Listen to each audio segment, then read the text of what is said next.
निश्चय किया है कि मैं इस भारत के लिए, इस राष्ट्र के लिए कुछ सार्थक काम करना चाहता हूं और इस नाते आज भी माननीय मुख्यमंत्री जी के सम्मुख भारतीय जनता पार्टी की सदस्यता ले रहे हैं।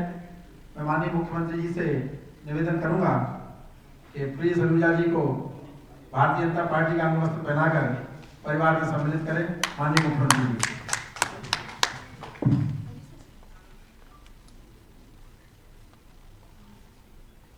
बहुत बहुत स्वागत सलूजा जी आपका।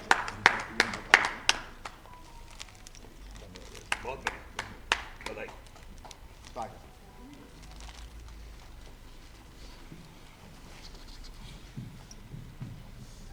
मैं 1 मिनट शुभकामनाएं देके निकलता हूँ। फिर माननीय मुख्यमंत्री जी से निवेदन है कि हमारे नए साथी को शुभकामनाएं प्रदान करें। प्रिय मित्रों, सलूजा जी चिंतक, बहुत अच्छा सोच रखने वाले और उनके मौलिक विचार कई बार अद्भुत होते हैं। प्रधानमंत्री श्रीमान नरेंद्र मोदी जी के व्यक्तित्व और कृतित्व से और बाकी कारण वो स्वयं बताएंगे से प्रभावित होकर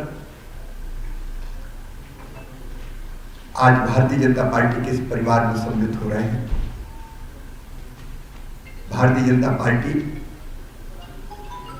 एक वैभवशाली, गौरवशाली, संपन्न और समृद्ध भारत के निर्माण के लिए मोदी जी के नेतृत्व में काम कर रही है और राष्ट्रीय पुनर्निर्माण का हिस्सा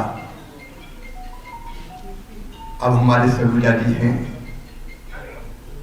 उनके आने से भारतीय जनता पार्टी को मजबूती मिलेगी, बहुत बल मिलेगा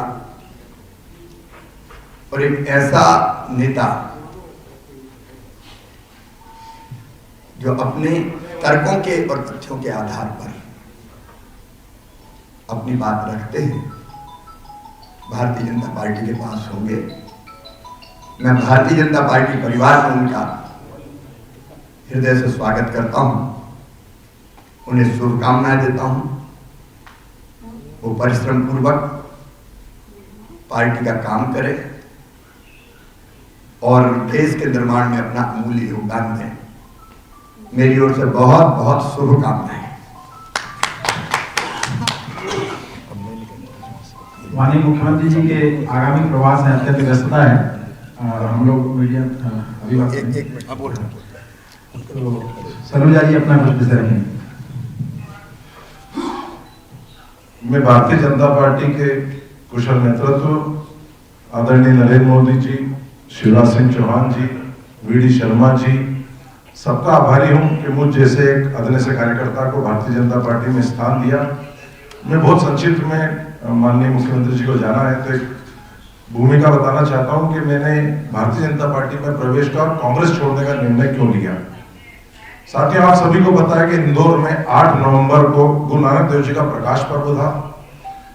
कमलनाथ जी जब मध्य प्रदेश में 1 मई 2018 को आए थे तो उन्होंने सबसे पहला पद मुझे देते हुए अपना मीडिया कोऑर्डिनेटर बनाया था। उनके साथ 5 साल से काम कर रहा हूं, मीडिया का उपाध्यक्ष भी हूं और लगातार उनके साथ जुड़ के काम कर रहा था। लेकिन जब से मैं उनके साथ जुड़ा हूं, कई लोगों ने मुझे कहा कि 84 के दंगों में उनका नाम है, लेकिन मैं उन चीजों को खारिज करता था। मुझे लगता था कि शायद राजनीतिक विद्वेष के कारण कुछ लोग ऐसा कहते हैं।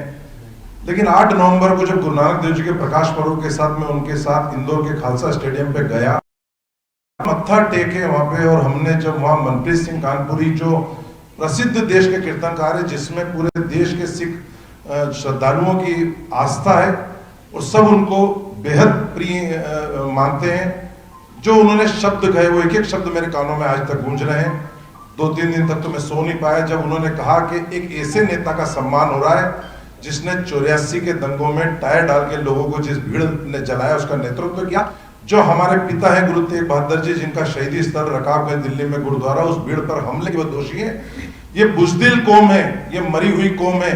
कैसे आप लोगों ने ऐसे नेता का सम्मान होने दिया और आप लोगों ने सहन कैसे किया? मैं कीर्तन नहीं करूंगा, मैं कभी इंदौर पैर नहीं रखूंगा। तो वो जो उनके शब्द है उसने मेरी आत्मा को झकझोर दिया। उस दिन का दिन है 8 नवंबर से ना मैं कमलनाथ जी से मैंने मुलाकात करी है, ना बात करी है, ना मेरा फेसबुक उठा के देख लें। आप सब तो मीडिया के साथी में काम करता हूं तो व्हाट्सएप भेजता हूं।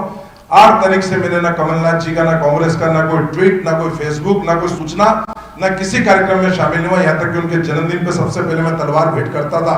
हर वर्ष के फोटो है मेरे, इस बार जन्मदिन पे बधाई देने भी नहीं आया, क्योंकि एक ऐसे व्यक्ति के ऊपर जिसके ऊपर मैं सबसे पहले अपने धर्म का हूं, समाज का हूं, और मुझे आहत किया है, मैं उस व्यक्ति के साथ नहीं रह सकता जिसके ऊपर मेरे धर्म के लोगों ने, जिस प्रकार से दिल्ली, पंजाब के और वर्ल्ड के, ऑस्ट्रेलिया से ज्ञानी गुरुदेव सिंह जी का वीडियो आया कि किस प्रकार सिखों के 84 के दोषी उसका स्वागत कर रहे हैं, तो ऐसे व्यक्ति के साथ तो मैं कभी नहीं रह सकता। इसलिए मैंने निर्णय लिया है कि मैं ऐसे पद को, ऐसे व्यक्ति को, ऐसी पार्टी को ठोकर मारता हूं। मेरे लिए पहला मेरा धर्म समाज है, क्योंकि भारतीय जनता पार्टी की रीति नीति से प्रभावित हूं। शिवराज जी की विनम्रता, सहजता, कार्यशैली और जो जनता के बीच में सहजता से उपलब्ध होते हैं, जो उनके वीडी शर्मा जी के संगठन की जो क्षमता है, अद्भुत क्षमता है, उससे प्रभावित हूं। तो मैं भारतीय जनता पार्टी में प्रवेश ले रहा हूं और यही मेरे पार्टी छोड़ने का कारण है, क्योंकि मैं ऐसे नेता के साथ नहीं रह सकता जिसके ऊपर मेरे धर्म के लोगों का हत्या का आरोप हो।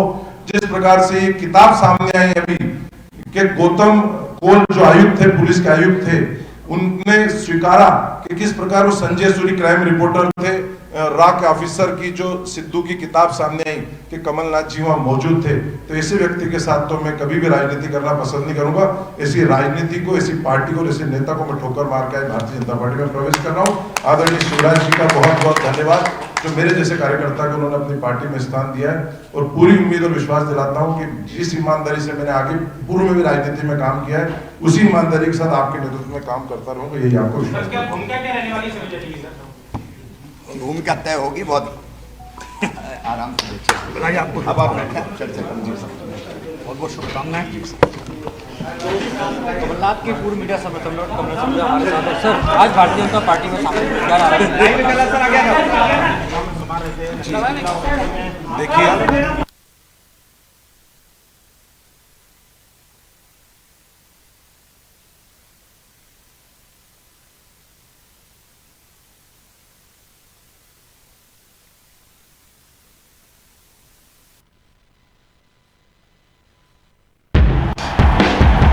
की बता दें कि विद्यालय को भारत सरकार के नीति आयोग द्वारा